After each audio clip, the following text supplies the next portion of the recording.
భవానీ వంటలకు స్వాగతం. ఈరోజు మేక తలకాయ మాంసం ఎలా చేయాలో చూపిస్తున్నాను.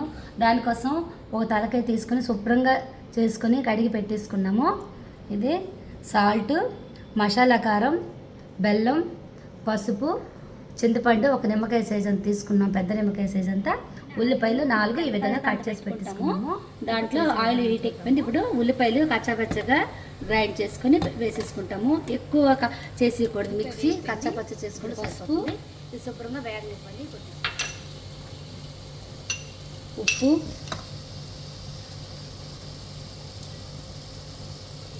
ఉల్లిపాయ బాగా వేసి ఇప్పుడు తలకాయ వేసేసుకుంటున్నాము. ఇది శుభ్రంగా కలిపి ఒక పావు గంట 15 మినిట్స్ శుభ్రంగా వేపాలి. చూడండి, ఇప్పుడు శుభ్రంగా వేగిపోయింది, 15 నిమిషాలు అయిపోయింది. శుభ్రంగా కలుపుకొని ఇందులో పొల్లా బెల్లం వేసేసుకుంటాము. మనం పెట్టుకున్నాం కదా, ఆ పొల్లా బెల్లం వేసుకొని మరి కొద్దిగా ఒక 5 నిమిషాలు వేగనిచ్చి తర్వాత బెల్లం నీళ్ళు వేసుకుంటాము. పొల్ల ఇప్పుడు తీసి పెట్టుకున్నాం కదా, పొల్ల అది తీసుకొని పెట్టుకున్నాం. ఇది ఇప్పుడు వాటర్ ముక్క ములిగినట్టు వేసేసుకోవాలి. ఇది వేసుకొని 40 నిమిషాలు మనం సిమ్లో పెట్టుకొని ఉడకపెట్టుకోవాలి.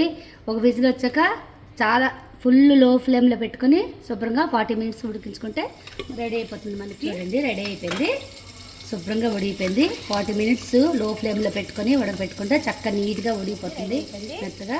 నా వంటకం నచ్చితే లైక్ చేయండి, షేర్ చేయండి, సబ్స్క్రైబ్ అవ్వండి. మస్ట్ ఒకసారి ట్రై చేయండి, చాలా చాలా టేస్టీగా ఉంటుంది.